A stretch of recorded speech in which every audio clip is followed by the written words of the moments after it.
తెలుగు భాష అమృతం వంటిది. మాతృభాష సేవలో తరించిన పుణ్యమూర్తులెందరో. మహాకవి సినారె జీవన సాఫల్య పురస్కారం స్వీకరించిన సాహితీ సృజనకారులు శ్రీ సిద్ధారెడ్డి గారు. వారి పరిచయం. తెలంగాణ రాష్ట్రం సిద్దిపేట జిల్లా కొండపాక మండలంలోని బందారంలో జన్మించిన కవి, రచయిత నందిని సిద్ధారెడ్డి గారు.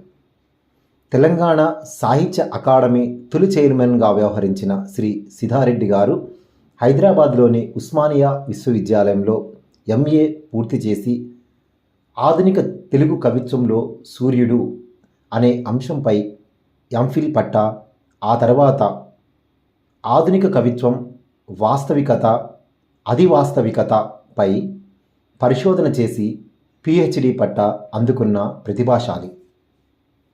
కమ్యూనిస్ట్ నేపథ్యం కలిగిన కుటుంబం. తండ్రి నర్ర బాలసిద్ధారెడ్డి, తల్లి రత్నమాల గారు. వీర తెలంగాణ సినిమాలో రాసిన పాటకి నంది అవార్డు అందుకున్న తెలుగు ప్రముఖులు శ్రీ సిద్ధారెడ్డి గారు. మంజీరా రచయితల సంఘం పేరుతో సాహిత్య సంస్థ నెలకొల్పి అసంఖ్యాక సాహిత్య కార్యక్రమాలు నిర్వహించిన ఘనులు.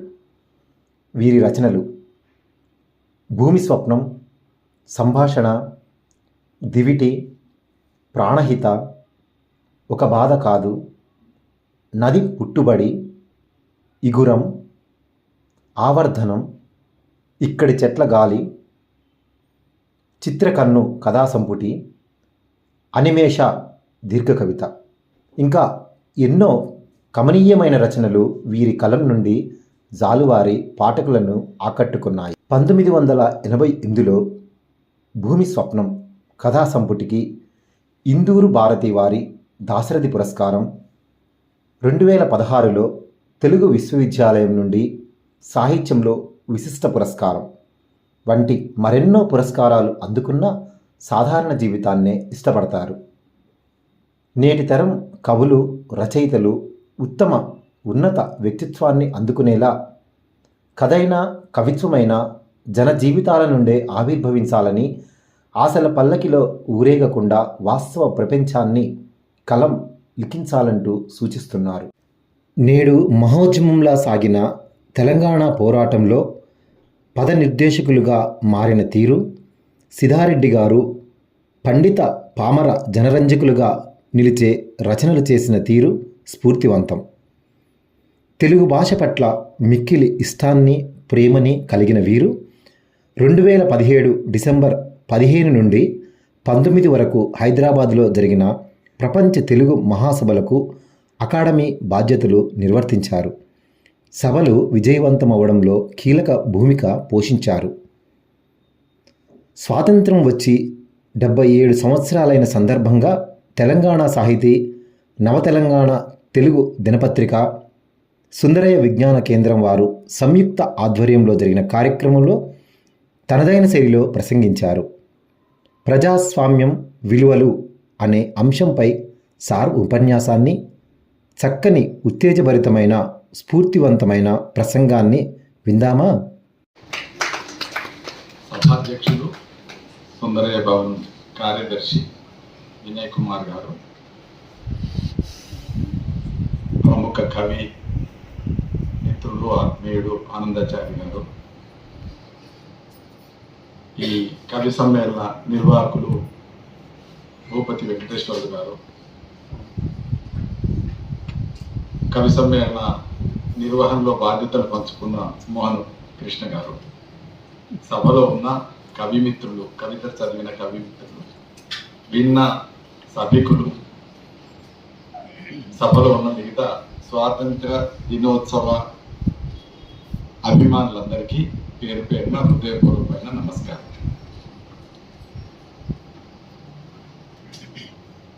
ప్రతి సంవత్సరం 15వ ఆగస్టు 47 రోజున పతాకావిష్కరణ చేసి వీలైతే అక్కడే, లేకపోతే కూర్చొని 4 విషయాలు మాట్లాడుకోవడం అనేది సంప్రదాయంగా కొనసాగుతుంది. నేను చదువుకునే రోజుల నుంచి పతాకావిష్కరణ అయిన వెంటనే అక్కడే మాట్లాడిన సందర్భాలు ఉన్నాయి. మన ప్రధానోపాధ్యాయులు, ఇతరులు లేదా కూర్చోబెట్టి మాట్లాడిన సందర్భాలు కూడా ఉన్నాయి. అక్కడే మాట్లాడినప్పుడు కాస్త ఎండ పడితే ఆ ఎండలో నిలబడి విద్యార్థులు పడిపోయిన సందర్భాలు కూడా ఉన్నాయి. కూర్చోబెట్టి మాట్లాడినప్పుడు ఎక్కువసేపు అవుతుందని అనుకున్నప్పుడు నిలబెట్టి మాట్లాడతారు. ఈ రెండు పద్ధతులు చూస్తూ ఇక్కడ దాకా వచ్చినాం. ఇప్పుడు 78వ స్వాతంత్ర దినోత్సవం ఇవాళ జరుపుకున్నాం. ఇది సుందరయ్య భవన్లో జరుపుకోవడం అనేది వినూత్నమైనటువంటి లేదా సాంప్రదాయకమైనదైనా ప్రత్యామ్నాయమైన విలువలకు సంబంధించినటువంటి అంశం. ఎందుకంటే ఎక్కడైనా స్వాతంత్ర దినోత్సవం రోజున స్వాతంత్ర వైఫల్యాలు మాట్లాడుకోవడానికి అవకాశం ఉండదు. ప్రజాస్వామిక విలువల గురించి మాట్లాడుకోవడానికి అవకాశం ఉండదు.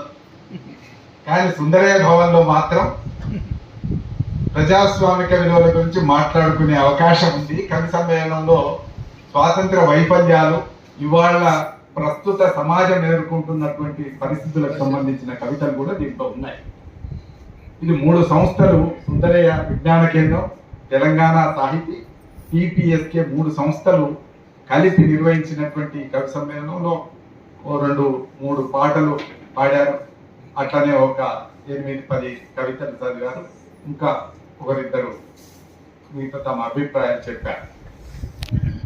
వీటన్నిటినీ మనం పరిశీలనలోకి తీసుకుంటుంటే అందరిలో ఆవేదన మాత్రం ఉంది. అయ్యో సమాజం ఇట్లా అయింది కదా, ప్రజాస్వామ్యం ఇట్లా అయింది కదా, దేశం ఇట్లా అయింది కదా అనే ఆవేదన మాత్రం అందరిలో. నాకు తెలిసినంత వరకు చాలా బాగుంది అని చెప్పినటువంటి కవిత ఏదీ లేదు. చాలా సార్లు స్వాతంత్ర దినోత్సవం అనగానే చాలా బాగుంది, మనం పోరాడినాం, తెచ్చుకున్నాం, ఇంకా నిద్రపోవచ్చు, పడుకోవచ్చు అని చెప్పే వాతావరణం కూడా బయట చాలా చోట్ల ఉంటుంది. అందుకనే శ్రీశ్రీ గారు హెచ్చరించిన పాట పిల్లవాడు పాడాడు. స్వాతంత్ర్యం వచ్చనని సభలే చేసి సంబరపడగానే సరిపోదు. సభలు చేసుకుంటుంటాం, కానీ అంతటితోనే సంబరపడితే సరిపోదనే విషయం ఇప్పుడు కాదు, దాదాపు 5 దశాబ్దాల కింద శ్రీశ్రీ గారు హెచ్చరించారు. కానీ ఇవాళటికి శ్రీశ్రీ మాటలో ఉండేటటువంటి చైతన్యం, ఆ స్ఫూర్తి, అంతరార్థం ఇవాళటి దాకా కూడా పాలకులకు లేకపోవడం అనేది విచిత్రం. పాలకులు దాన్ని అందుకోకుండా సభలు చేసి సంబరపడేటటువంటి పరిస్థితి ఉంటుంది. నా చిన్నప్పుడు అయితే స్వీట్లు పంచితే స్వీట్లు తిని ఇవాళ స్వాతంత్ర దినోత్సవం యొక్క నిజమైన ఫలం మనం అందుకున్నామనే సంతోషం ఆ విద్యార్థులుగా పొందినటువంటి ఆనందం కూడా ఉంది. నా చిన్నప్పుడు నాకు బాగా ఇష్టమైనటువంటి కథ తాళ్ళూరి నాగేశ్వరరావు గారు మా ఊరి కథలు అనే పుస్తకం నేను 9వ తరగతిలో ఉన్నప్పుడు చదివాను. దాంట్లో ఏముంటుంది అంటే మిఠాయి పంపకం అని ఒక కథ ఉంటుంది. దాంట్లో ఏముంటుంది అంటే పొద్దున ప్రభాత వేరి జరుగుతూ ఉంటుంది. తెల్లవారక ముందే ప్రభాత వేరి జరుగుతూ ఊర్లో ప్రచారం చేస్తారు. ఇప్పుడు చాలా వరకు తగ్గిపోయినాయి. ఆ రోజున విద్యార్థులంతా, బడి పిల్లలంతా కలిసి ప్రతి వాడకు తిరిగి చెప్పడంలో ఉద్దేశం ఏంటంటే ఇవాళ స్వాతంత్రం వచ్చింది, దీనికోసం ఇంతమంది కష్టపడ్డారు, రేపు రాబోయేటటువంటి దేశాన్ని ఎట్లా నిర్మాణం చేయాలి, ప్రజాస్వామిక నిర్మాణం చేయాలంటే ఎట్లాంటి కష్టాలు పడాలి, ఇలాంటి పాటలతోని ఊరేగింపులు చేస్తూ వచ్చేటటువంటి పరిస్థితి ఉండేది. అట్లా ఒక బడిలో పిల్లలంతా ఊరేగింపు చేస్తూ ఉంటారు. ఆ ఊరేగింపులో ఒక పిల్లవాడు పశువులు కావసుకునే పిల్లగాడు, ఆయన చదువుకునే అవకాశం ఆనాటికి రాలేదు. ఆ పిల్లవాడు కూడా ఊరేగింపులో వస్తాడు.